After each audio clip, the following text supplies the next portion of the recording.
It's Nolan.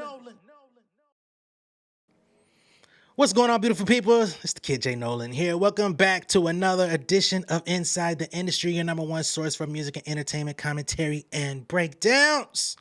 As y'all can see, we're having another Let's Talk session. We've got Nicki Minaj here. You know we got to talk about the F the Club Up remix. It pains me to have to talk about the F the Club Up remix because, whoo, I was not satisfied. I'm going to be honest. We're going to be talking about the prospect of Kendrick Lamar, whether we're going to get a response for him anytime soon or if we got to wait until a potential album. The disappointment in my voice, man, it's just coming even stronger right now, man, because Kendrick's my guy. But goddamn. We're going to be talking about Meek Mill for an unlikely reason. Doesn't have anything to do with his music, nothing that he went on a rant about, but wishing him all the best. We're going to get into this idiot Jontay Porter. And of course, y'all see Azealia Banks in the corner there. Yeah, she's going in on Nicki once again. All right, so we might as well start there.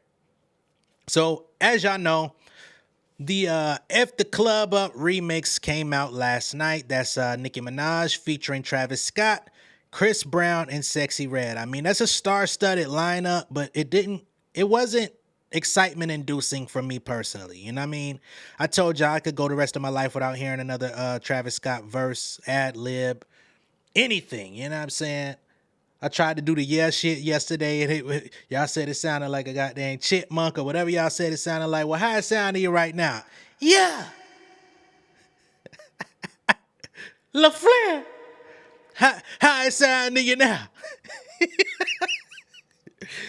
I don't hate Travis Scott, by the way. I just feel like he's gotten really lazy. That's all. But yeah, featuring him, CB, I mean, it might have been in his best interest to sing on that motherfucker, man. I mean, I don't know.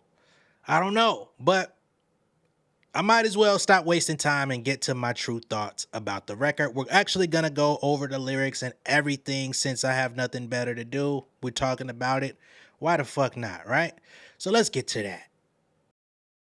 So my first impression of the Fuck This Club Up remix, sleaze mix, excuse me. Man, I got to be honest. It feels like F the Club Up mid-mix, all right? We got Travis Scott on there. I mean, he does what Travis Scott does with the little vocal effects and stuff. The verse, it was alright. You know what I mean? We didn't get the beat. We didn't get the new arrangement we were looking for. Nicki, she starts the song off with the high heels on my tippies, which of course is the most popular part of the song. That's the part that everybody looks forward to when they go to the show. That turned out to be, you know, somewhat iconic. You feel me?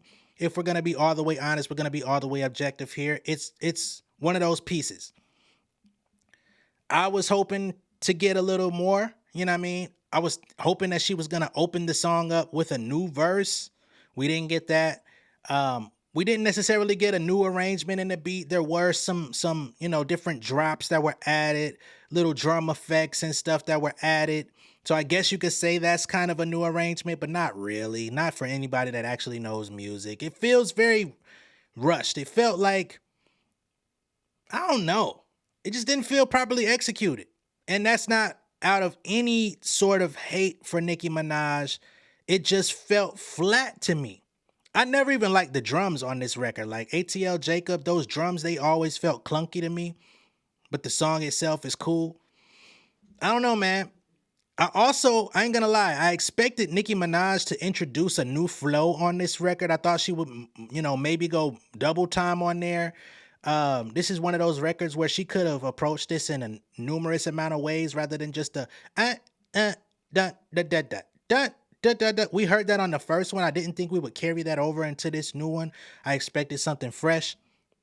That's just me as a music lover. That's not me speaking from somebody that's biased. I just got to put these things out there, these disclaimers, because I know we're going to get some hate. It's going to be a vroom vroom hate train just for me expressing my honest opinion. What do I think of Travis Scott's verse? I mean, let me just pull up the lyrics. Woo, fuck the club up, back to back, I came back to fuck the club up. Is that the bitch I made rich last night? I think it was her. Ski mask on, Oakley's on my eyes, I'm undercover. Come on, dog. What are we talking about? I had to fly nice. She nice. We back on that. Monaco Coast. That bitch is gonna sound like a boat. Ooh, ooh. I'm paying a fee and a price. That's my little freak she bite. She got a little baby that wants to stay the night. I'm sinking my teeth. She's seeking advice. What is he talking about? I don't know. I'm trying to record. Gotta stick my phone in rice. Maybe she's too wet. She done drenched the phone. So now he gotta put the phone in rice. I'm thinking that's what he meant by that. Travis Scott is not known for being a lyricist. It's just, when you really pull up his shit, it be like, bro, what planet are you really on? Gotta lock in with that bitch. Let's go. She done fell in love with me, jumped on that head first. She gonna think I popped the pill because I fucked her till she burst. Yeah, let me see you work. Can you twerk? Can you squirt? All this money on me soon as I hit the club to get alert. And then he goes on to do this whole can you twerk? Can you squirt refrain, which I wasn't all that fond of. But I think there is a demographic of people that are gonna love that part of the song with the chorus and the can you twerk? Can you squirt? It just ain't gonna be me. Right? We get to Chris Brown. He says, I just fucked on OF. I hope I don't get caught. I just fucked an influencer, turned her to a thought. She just took a Tesla before she gave me top. What the hell does that mean? Am I lost? Am I losing track of how people talk these days? How do you say just took a Tesla? Well, maybe she took a Tesla ride. Maybe the car picked her up in a Tesla before she gave you top. Her boyfriend is a heckler. He begging her to stop. He's a heckler, meaning he don't like it. Big booty bitch. Coochie is the juiciest. She wear that jumbo Chanel like a crucifix. She got on Van Cleefs and pearls like a bougie bitch. I told her go and pop that pussy because I'm really rich. I mean, he's not known to be like an excellent rapper, but I shoot my shot at a bitch. And I know I won't miss, but these niggas be blocking like goalies. I threw my bro an assist, he threw it right back, and you claiming that bitch like a trophy. So I passed it to my homie. You got it right back. Now you claiming her like a trophy. I'm out in Italy with an Italian bitch, and she eat up the dick like cannoli. So she eating it up like a cannoli out in Italy. That was kind of slick. I mean, if yeah, you know. Then she showed up with her man at a fashion event and tried acting like she didn't know me. Is that the same fashion event you seen Quavo at? That might be the toughest line in there if that's what you meant. Then we get Sexyy Red and Nicki Minaj going back and forth. I was trying to save a little bit of hope that Sexyy Red was going to show up and do something that was out of the ordinary, that was going to steal the show since she's got the spotlight on her so heavily right now. She says, say he like my accent, and he say he like my swag. Call me mistake your nigga, I'll take your nigga fast. These are the simplest, most elementary, most 13-year-old bars I've ever heard. Stiletto pumps on in the club, acting bad. All the niggas are we still on Crime Mob? Stilettos, pumps, in the club. Are we still on that? We still in that slide? All the niggas choosing on me because they know I got that ass, as in her. So then we get Nicki jumping in. SEX I do splits on the D like exercise. I'm just spitting facts. FENDI. How you spitting facts, Fendi? Oh, Fendi facts. Very New York centric there. Fendi facts. Almost missed it. I haven't heard that in a while. Prince on or Versace or we on Off-White. Sexy comes back in, I believe. I'm a rich hood bitch in the mall popping tags. I be on some cool and shit, don't make me reach up in my bag. Higher than a motherfucker, you would think I popped his hand. In the club, fucked up hoes, mugging, I beat your ass. Who they think they can fuck with? Sexy. I be hanging with them shooters, so like, why would you test me? Yeah, I'm a bad bitch, but this shit could get messy. I ain't gotta lift a finger, I just look at my bestie.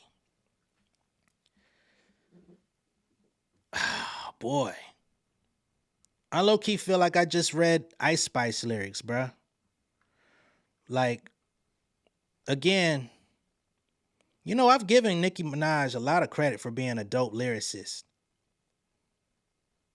I didn't feel it here. I know this song is supposed to be for the clubs. I don't know what club's gonna play it. I don't know. That's my assessment. I don't like it. I don't care for it. It sounded very mid. It could have been saved. It could have been salvaged, honestly, if y'all would have took a little extra time, got it right, got the raps right, got actual rappers on here. I don't know, man. The hook is Flocka. Why is Flocka not on the record? Like, why niggas sampling Flocka and not getting Flocka to get on this shit? Now y'all gonna take me somewhere else, cause Lotto did this same shit where she did the it's a party, it's a party, it's a party, and then got Baby Drill or whatever the fuck that nigga name was on the song when the fucking lob was right there at the rim. What the hell y'all? Why y'all don't like Flocka? Why y'all is Flocka telling y'all no? Cause he done found them a new girlfriend. He done got rid of his old girl. He done found the new girl. Is he too busy? Is he fucking? Is he too busy going back and forth from being vegan or some shit? What the fuck going on? Y'all done got me hot already. So yeah, that's my assessment of the Fuck This Club Up remix. As y'all could probably tell, that was a recording. That was actually from another video that was supposed to come out today, but it didn't work out the way I wanted, but I did pull from it for that piece. But somebody who I guess agrees with me a little bit about the lack of quality on this particular record is, you guessed it, Azealia mother effing Banks. Y'all know we have a great time with Azealia Banks. Whenever we pull her shit up, whether we gonna go in on her ass and critique or just listen, it's always something to be seen whenever she got something to say. So let's see how she assessed the situation. Number one, hold on. Yeah, number one. This is earlier in the day. I don't know if this is exactly aimed at Nicki Minaj. This could be aimed at Doechii. It could be aimed at a couple of different people. But she's just perpetually angry.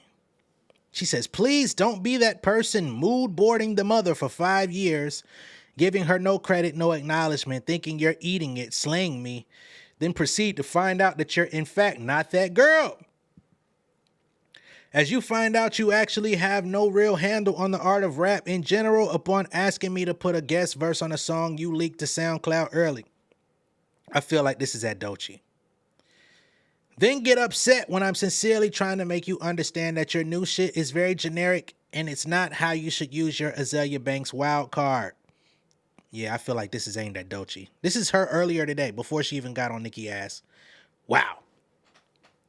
She says, please also understand I'm not going to be having none of that dude with a beard and a wig on, whatever played out queer counterculture Bushwick weirdo shit. The gays don't even like it. So she's taking shots at the LGBT community as well, basically saying she don't want to hear no man with a beard and a wig on. Wow. That's y'all girl, man. She keeps going. She says, I be trying to be nice with the girls, but they really just be getting on my nerves, trying to be low-key shady and simultaneously having no bars, not even one. So she's saying that none of the ladies out here have any bars. But we don't hear you out here putting nothing on the motherfucking board, Azealia. That's the thing. You got too much mouth not to be using it in the studio.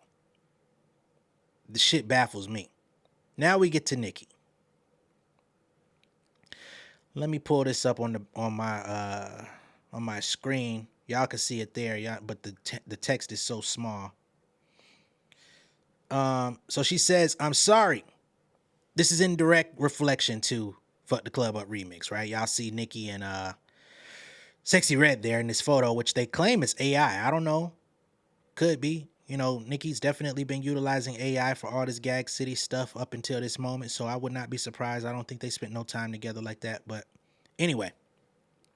Says, I'm sorry, I would really have loved for the remix to be Cardi B. Oh, didn't I say that shit? Didn't I say they should work? Put the bullshit to the side. Y'all don't want to hear me, though. Not shit. Not to say I'm siding with AB either, cause she a motherfucking nut. But it makes sense. She says we got to be realistic here. It's the music industry, not the music friends. Not sure if Cardi will forgive Nicki for how extra she was. Like did everything in the world except rap. But Nicki, you ain't fooling nobody with these weak females you trying to make yourself look like a nice person with. I know it's going to be some people mad, but it's going to be some people that understand where the fuck AB is coming from on this one, because we all have been looking like, come on, man, you got this weak ass lineup, man. Who the fuck? Katie got bands. That's your Avengers. Malibu Mitch. I give a pass to Bia and JT. Both of them have a considerable level of talent. But that's your lineup out of all the ladies that's out here.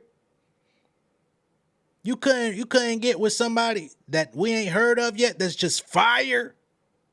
You could have definitely replaced Malibu Mitch and Katie Got Bands with somebody, whatever. And you laughing at Asian Doll was really a dub. That was some ugly colorist bullshit, because Asian Doll looks way better than you.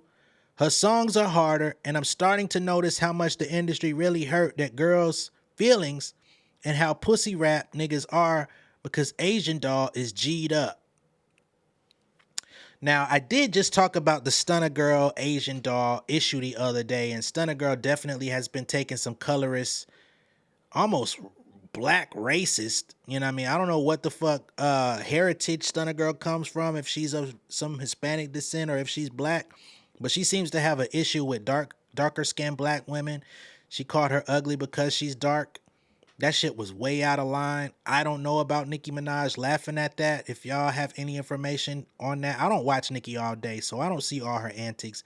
I don't tune into all her station head sessions, so, you know, I see what I see when it comes across my desk.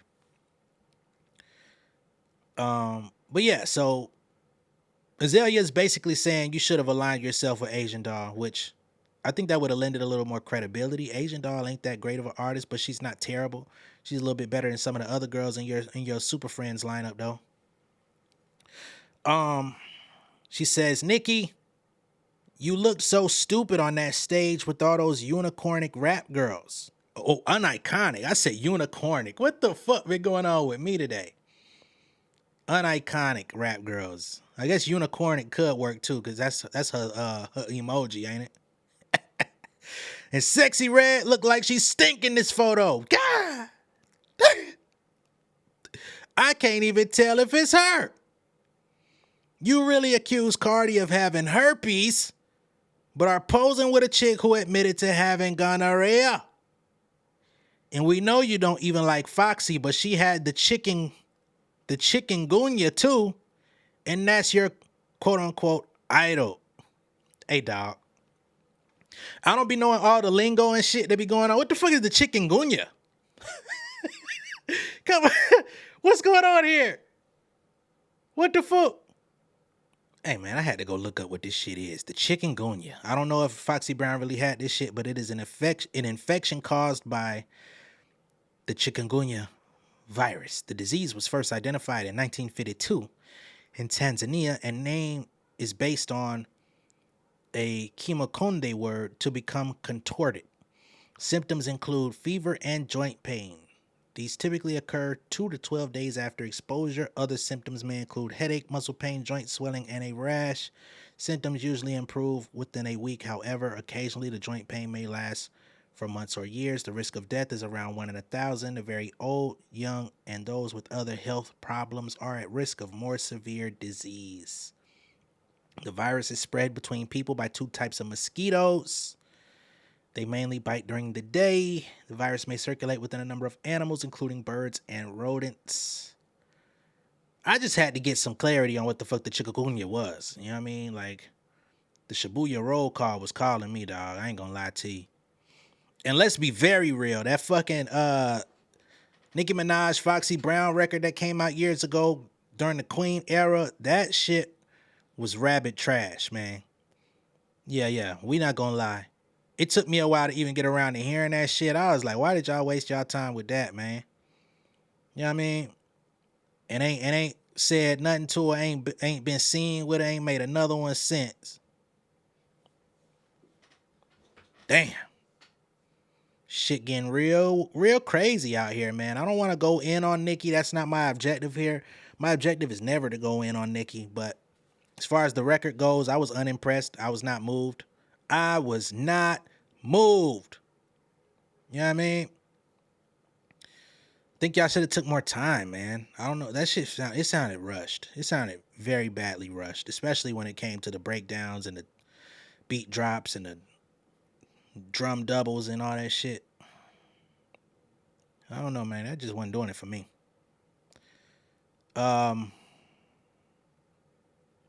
Anyway, that's fucked this club up. It definitely fucked the club up for me. If I ever heard it in the club, it would fuck my night up. Anyway, Kendrick Lamar. Now, Maul from the Rory and Maul podcast has a theory that Kendrick Lamar will be dropping an album next month, and that may be the time we actually get a response. So we may be waiting for weeks or months before we get any form of interaction from Kendrick Lamar. Now, keep in mind, for the past few weeks, Maul has shown his hand as a Drake apologist, as OVO Maul, as people are calling him on the internet. So we definitely got to take his opinion or his source with a grain of salt, man. But let's go ahead and hear what the guys are talking about on Rory and Maul, because they definitely predicted Drop and Give Me 50. We're going to be all the way real about that. They called out Drop and Give Me 50 before the record was dropped. They said it days before that shit happened. So we actually have to give them some sort of credit for knowing what the hell was coming. You know what I'm saying? I'm going to play the clip of that, and then we're going to get into Maul's prediction. How about that? Record going at Drake? I don't think he will. But I hope he does, though. Oh, I hope he does. I just hope he does. This is going to be great. This is going to be great. It's going to be great for the culture. Great music. Great bars. A lot of you other niggas get prepared to write, because y'all in that shit, too. Drop down and give me 50. Sound like you heard it. I didn't hear anything. I'm just letting niggas know. Prepare if that record comes out, because it's going to be some shit. Now, he said, y'all niggas get prepared to write because y'all in it, too. Maul definitely heard the record. He's sitting up there lying with a straight face talking about, I ain't hear nothing, but just get... How the hell you know other nigga name was in the motherfucking song and the references and told niggas to get prepared to write? Shit. They're going to do some push-ups? Yeah, this is going to be some shit. It's going to be some shit. But we need it. Let's rap. Kendrick and Drake. Jermaine Cole is no longer a... he's not invited to the bar. He's not one of the guys. It's record going. All right, so that was Maul predicting, or I wouldn't even say predicting, but alluding to Drop and Give Me 50 before it was even dropped. So we got to give him credit for his knowledge on that at a bare minimum, right? And now we've got Rory and Maul talking about Kendrick. I really thought Kendrick would have replied by now. I am hearing that he has an album coming in May. I see that being a smart move, and why not put the response on an album? But why? Well, if you let Drake tell you, you know exactly why. That he was just using this because he needed it? I said if you let Drake tell it. They've been calling me a dick rider for like 12 days out of song. I'm tired of riding dick. I'll let y'all tell it. Where do you keep hearing about this album coming in May? I just spoke to a little birdie. What type of bird? Was it a butterfly? It was a blue jay, I think. Can butterflies be... Oh, wow. In the unlikely hypothetical event that Kendrick does not reply, are we going to move the goalposts for him like we have a lot in the past? Or is this boogeyman persona done? And the way we spoke about Cole, where all these braggadocious bars don't hit anymore, you've had so much time to prepare. Why is it Thursday, about to be Friday, well, to be and fair, we haven't gotten anything? Kendrick, we believe, has been planning this for quite some time. And now that you're saying he may have an album in May, this was probably his rollout and has been prepped for it. Why didn't you come the weekend that Drake's diss leak? All right. So that's Rory and Maul giving their impression of the situation. They're alleging that Kendrick may have an album dropping next month. We don't know if that's true. We've seen no remnants of Kendrick ready to come outside and drop an album next month. I mean, we're only a couple weeks away from May, so we haven't seen no promo. We haven't seen no appearance from Kendrick. He hasn't dropped a single. He hasn't dropped The Heart Part 6. That'd be crazy if we get it. But if The Heart Part 6 is dissing Drake, that's gonna be hard. Y'all remember Part 5 definitely was smacking up Big Sean. You know what I mean? Jay-Z Hall of Fame, sit your bitch ass down. No, Part 4, excuse me. That was Part 4. Part 5 was the Nipsey Hussle, all that shit with the AI. The Heart Part 4. Y'all niggas got till April 7th to get y'all shit together, right? He smacked the shit out of Big Sean. Jay-Z Hall of Fame, sit your bitch ass down. Use your album title. Told you sit your bitch ass down. What else did he say about that nigga, man? Don't tell a lie on me. I won't tell the truth about you. What else did he say about that nigga on that record, man? All right, I had to pull the lyrics up, man. This nigga said, my fans can't wait for me to send your punk ass and crush your whole little shit. A big pun, your punk ass. You a scared little bitch. He said it with a hard beat, too. Scared little bitch. Tiptoeing around my name, nigga, you lame. And when I get it, you homie, don't you tell me you was just playing.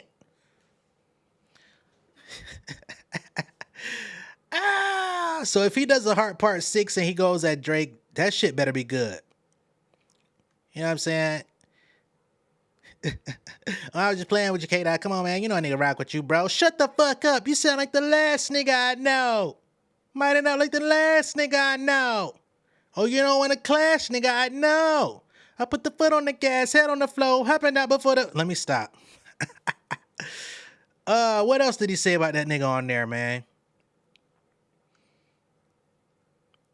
What that nigga say? I heard the whispers, I curved the whispers. You know what the risk is. Earth indigenous. Your body reverting to stiffness.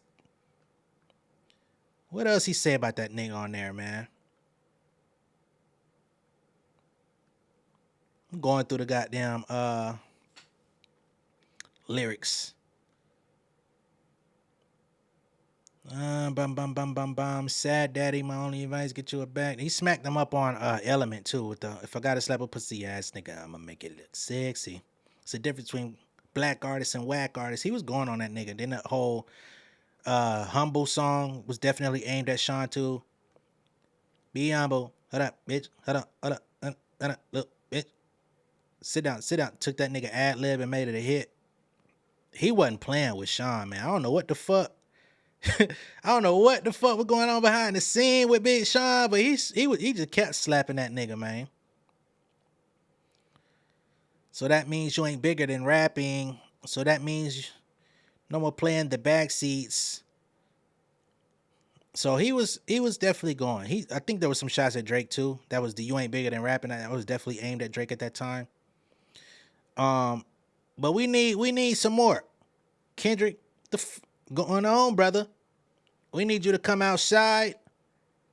You be outside doing push-ups and burpees. We showed that earlier today. So you can come outside to the studio. If you got an album next month, the album should be done by now. So please, pull up the files. Let's see what the hell you got, man. You wanted this. You've been salivating at this like motherfucking... you know what I mean? You've been salivating on this shit like a cartoon steak, my brother. Let's not play around. In other hip-hop news, like I told y'all, Meek Mill put out some tweets today. Unfortunately, it looks like Meek Mill got in a car crash.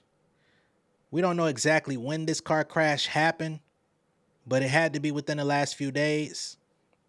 He put out a tweet earlier today. He says, "What's up with these cyber trucks? Because I had another brand electric car, not Tesla, do the same thing.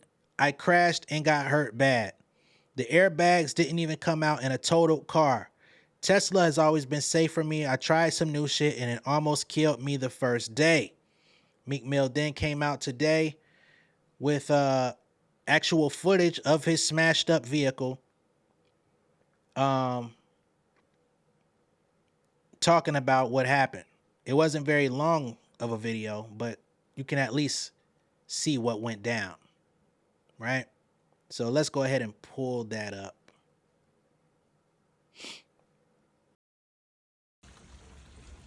Look at this shit right here. Why the whole fucking brake pedal came off. The first day, I never seen no car the first day the brake pedal came off. I got a concussion. Look at this shit right here. Why the whole fucking brake pedal came off. The first day, I never seen no car the first day the brake pedal came off. I got a concussion. He was in the middle of saying he got a concussion and everything. Brake pedal came off. Airbags didn't lodge out. Nothing. He says, first day I bought this car, no airbags. Brake pedal came off with door open. No safety effects. No laser sensor working. This knocked me out bad. I was in park and the car started pulling off. I had this car for 4 hours maximum. So he literally got in this car, bought it the same day, got into a crash while the car was stopped. It just started pulling off automatically. Now, I seen this guy, Ahmed, on Twitter. He said, glad Meek Mill is safe. Best wishes to you. But he says it's amazing how he continues to outdo himself with every tweet. Now, if y'all can remember the whole Lil Rod scenario, it was said that Diddy blew up Kid Cudi's car, just exploded that bitch, you know, when Kid Cudi was trying to pursue Cassie. We talked about all this stuff at length before. Now we hear, you know, look, Meek Mill has been wrapped up. I don't know why his name has been so deeply wrapped into this whole Diddy thing. People have just been really making him a punching bag. Do I believe Meek Mill had any sort of intimate relationship with Diddy? No, I don't. To be perfectly honest, I don't. But nonetheless, his name has just been relentlessly thrown into it. And the people that believe that, they like, shit, what the fuck does Meek Mill know? Did he trying to take him out too? We saw what happened with Kid Cudi. Blew that nigga shit up. You think he ain't never blew nobody else's car up? Only thing is, how would Diddy have known that he was about to buy this off-brand, I won't say off-brand, but this other brand electric car? How would he have known that? How would he have known the exact one? Unless it was put in as an order or something like that. But even still, that's a lot to go through. I mean, conspiracy theorists gonna believe whatever the fuck they want. But I don't know about that. I'm just glad he's safe. Because if Meek Mill would have gotten into a severe accident, you know, really hurt himself, or God forbid, would have been gone, the entire hip hop would have been singing a totally different tune about this young man. He put a video out as well. I saw people that was saying he need to keep that music. You know what I'm saying? He got a song called Came From the Bottom or something like that. People was like, damn, that is a weird title. Came From the Bottom? Now all of a sudden we know what a bottom is in hip hop. Like, this is crazy. But I'm glad Meek is good. Wishing him all the best, man. As far as just living and breathing, I suppose, you know. We're going to go ahead and lighten the mood, though. This fucking idiot. Jontay Porter. Now, if you haven't heard about this guy, some of y'all haven't if you're not into sports. Like I said, I'm a big sports fan, although I don't talk about it all the time. Very, very sparingly on this channel. He's an NBA player or former NBA player, I should say. He played for the Toronto Raptors. But he is now banned for life from the NBA. Probably banned from even going to games at this point, right? Because this dickhead got caught betting on his own games. Ooh, tough titty in the bitty, man. Let's get into it. According to Yahoo Sports, they say sports leagues make a lot of money off of people betting on their games. It's become a very big business. I don't know what prompted sports betting to get this big. I know fantasy was doing big numbers and shit. But now that it's kind of, you know, the leagues and everything has embraced it, they're starting to make this stuff legalized for the most part. This shit getting wild, man. So they say it is now almost impossible to watch an entire American sporting event and not be reminded of the league's multi-million-dollar partnerships with DraftKings, FanDuel, and other sports book operators. It's a cash grab, yes. But from the league's perspective, it's also a payment in exchange for tolerating certain risk. Sports leagues profit from betting, but they are also terrified of it. 3 things spook them in particular. So we're going to go through this entire article because I thought it was pretty informative. First, the disclosure of privileged information to bettors. That's the sports betting version of insider trading. Early or private knowledge of injuries or player absences, for instance, that might give sports gamblers an edge, right? So if you play within the league, if you're affiliated with a team or an association, you're a team doctor and you know what's going on, you have privileged information that average people don't have, which means that you would have the ability to make informed decisions about tonight's upcoming game or however many games it is that this person is out. You know, it's just like any competitive edge that you can get on the inside, people are going to use that to their advantage. It distorts markets and creates all kinds of bad exposure for leagues, teams, and the betting operators who pay them. Second, the manipulation of in-game outcomes. Point shaving. That's already a thing that people have thought about. You know, they talk about the spread and all this type of stuff. The players are aware of the spreads. So if you happen to keep it within a spread, you could definitely benefit someone that's betting on your behalf or your homeboy or anything, you know, just feeding into the odds. You may bet on your own shit undercover, right? Like this idiot was. If you can impact the game and stop it from being a 20-point lead when you really want to keep it around 15, or you want to narrow it down to about 8, yeah. Who's to say that you can't? Especially when they're becoming closer and closer related to the betting platforms, right? Trying to make sure a game ends with fewer than its projected points total, or that a team does not cover a spread, or nowadays player-specific outcomes because it is so easy to bet on how many rebounds or touchdowns somebody will get, right? You bet on LeBron to get 30. LeBron, you know what I mean? Not to put LeBron's name in the mix, but you know, this is how it goes. Third, the outright throwing of a game. Everything else is a gateway drug that could lead here. The single easiest way to threaten a league's multi-billion-dollar business is for people to doubt that they're watching a game left to chance. They already, you know what I mean? We've already heard speculation. We've already heard rumors that the NBA finals are already pre-planned. The winners are already pre-planned. Everything is already set up. It's a show. It's almost like WWE wrestling, right? We've already had chatter come out about this type of stuff to now. So it's only getting worse, which right now the game is at its highest viewership that it's been in a while. But if people legitimately feel like the betting is afflicting the game, I think the viewership goes down. That's just my personal opinion. I think if people feel like it's really fixed, if it's really, really fixed, you get out of the betting game too, because your money is no good at that point. But anyway,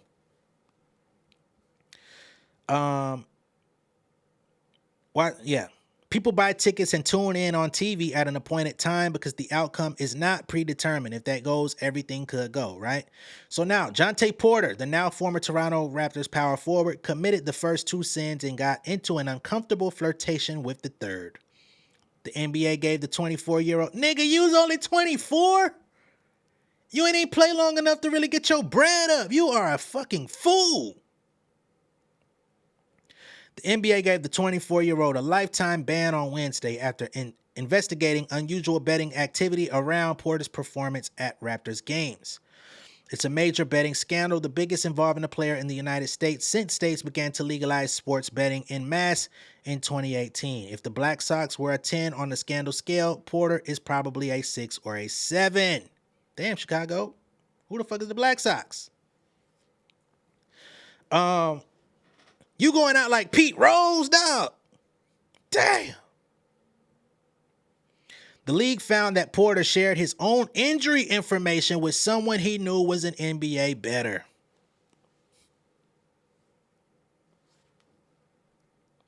How much will you stand in them win, bruh? They continued, that is no bueno, but it gets much worse. The league also found that Porter pulled himself out of a game after 3 minutes claiming an illness. Oh, so he went ahead and let a nigga know, hey, bruh, I'm playing tonight, but I ain't really gonna be playing because I'm gonna make sure I come off the floor. You feel me? So go ahead, put some money up. You know what I mean? Because I ain't gonna be able to impact the game. Do with that information what you will, but go ahead and slide a little something down there, man. Boom. Claiming an illness in order to make sure that a prop bet on his stats, ostensibly on an under paid out, right? So, I was just talking about this with the point spread and everything. So let's say this guy Porter, right? If he averaged 6 points a game, 4 points a game, whatever the fuck he averages, and somebody expects for him to have somewhat better game. You know what I mean? He might get 9 points tonight. For those that are betting around that margin, they would lose, right?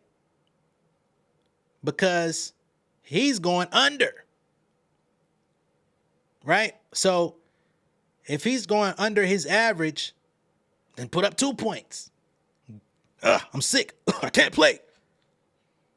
So everybody that's betting on him to be over is fucked up. You know what I mean? So the $80,000 bet threw up a flag somewhere and wasn't paid out. So there was $80,000 on the line. Because, I mean, he ain't LeBron or nobody. He ain't that big of a deal. But he was a big enough deal that he impacts the game on a nightly basis to some degree.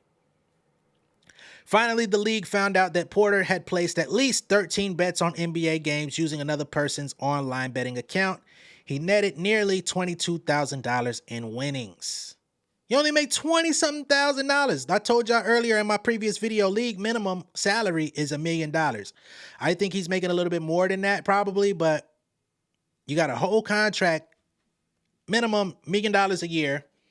You put your shit on the line to make $22,000. What the fuck's going on with the education system? 3 of his wagers were multi-game parlays in which Porter bet on the Raptors to lose. So he's betting on his own team to lose. I don't know if he's doing that because of privileged information or if he just literally felt like we can't beat these niggas anyway. But he did not play in any of those games. They say that's still egregious. Someone on the Raptors payroll with proximity to players on the court had a financial incentive for the team to lose. It's a minor blessing for the NBA that those parlays, which are also bets that require multiple outcomes to occur to pay out, were losers for Porter, but the league statement does not say whether the Raptors lost on those days. A parlay fails if any one pick in this group of bets doesn't win. Boy. Given the league's new partnerships with gambling companies, it would be tempting to treat Porter's lifetime ban as either an overreaction or a show of hypocrisy on the NBA's part, but the league's investigatory findings mean that this was the only reasonable step. It does not matter that it was Porter's first offense, and it does not matter that the NBA swims in sportsbook cash. The Porter case fits into a convenient, not altogether wrong worldview that pro sports leagues and their gaming partners like to push. The leagues and the gaming industry point out that people are going to bet on sports anyway. This is a fact. Niggas going to have their little bets going on at their crib. They're going to put 50 on it, put 100 on it. So they like, shit, let's go ahead and allow it to be regulated so that we could get some of the funds, just like they do with drugs, just like they do with liquor, just like they do with the weed industry, cannabis, and all this CBD oil and shit. If the niggas want to consume it any goddamn way, set it up in a way that we could get our slice, make you pay taxes on it, right? But there still has to be some level of integrity to the fucking game. The leagues and the gaming industry point out that people are going to bet on sports anyway, and the safest, fairest thing is for those bets to be regulated. To that point, the NBA's announcement of the ban is designed to point out that if Porter were collaborating with underground bettors and bookies, his activity would have gone undetected. The bets on the night Porter pulled himself from a game were brought to the NBA's attention by licensed sports betting operators and an organization that monitors legal betting markets. They say there is underlying tension as sports books load the world up with advertising and leagues and their broadcast partners amplify them in exchange for sponsorship dollars. The effort creates new bettors. After all, that is the entire point of a marketing campaign and promotional incentives like FanDuel's No Sweat First Bet. Excuse me. It is a customer acquisition game, so we no longer merely have a world in which people will bet on sports, but one where more people will, which creates a bigger pool of bettors, meaning a bigger pool of potential crooks. In a subtle but real way, the NBA courted the Porter scandal. We'll never know if the bettors or bettors mixed up with Porter would have done the same thing 10 years ago. Yep. Tell you what. Exchanging $22,000 when you already got $1 million plus contract. My nigga, is you finished or is you done? Cause I'm talking to all three of y'all. What the fuck is it going on? What's going on up here, man? You we gonna call your ass the snail. Yeah, I mean, that's gonna be your new NBA nickname, my brother. The snail. Fuck wrong with you, Jontay? Jontay Porter the snail. Goodness gracious. Yep, they brought up Pete Rose in the article too. Major League Baseball banned its hit king Pete Rose for betting on baseball broadly and his Cincinnati Reds specifically while serving as the team's player manager. The league never found evidence that Rose bet against the Reds, and he maintained he only bet on the team to win. The league also never surfaced evidence that Rose had shared inside information with bettors. They still nuked him from the sport forever. Porter's acts were in several aspects worse than Rose's. Even if Porter were a much more marketable and well-established player, he'd be getting the same punishment. Stupid is as stupid does, and you sure did it, my nigga. Woo! Let me know what y'all think of all this down below in the comments. Be sure to like and share this video. If this is your first time seeing me on YouTube, go ahead and subscribe to the channel. Become an insider. Get with the crew. Get with the community, man. Right? And soon enough, we're going to have merch for y'all. We're going to have that live show planned out. Don't think I forgot y'all in any capacity. I just got to get it. I just got to get my ducks in a row, man. Y'all know I'm a new father and shit, man. I got to make sure fam is good. But again, let me know what y'all think. I'm about to sign out, get back to the family. Y'all enjoy y'all evening. Hope that y'all eat good. You know what I'm saying? Hope that y'all have something nice come up in your remaining hours before you go to bed. You feel me? It is the weekend. Anyway, I will see y'all later. Much love and respect, y'all. Peace. Yeah, king of my city and cul-de-sac. Coming out swinging like soldier rag. Leading my people like quarterback. Boy, I study this shit, I'm an almanac. Had to get up and grind. Knowledge is booming, I'm here to apply. Came with the chip and the dip, it just single the mind. We finna do more than survive. I need my check. Spinning the block for the Gouda. We hitting the jeweler to flood out the net. We don't do beef for computers, I'm straight out the sewer. We come when you rest. Niggas be looking perplexed, so keeping my foot on their neck. No map, I trust my gut for the quest. With drama, I'm fully abreast. I was ready for years and they doubted me. All of a sudden they tell me they proud of me. I been dropping these haters like calories. Cross them out, I came back with some boundaries. Stand for my honor, but too raw, no corner. Packing the stick with a drummer. Wanna catch my bad, won't fumble. I done came too far to be humble.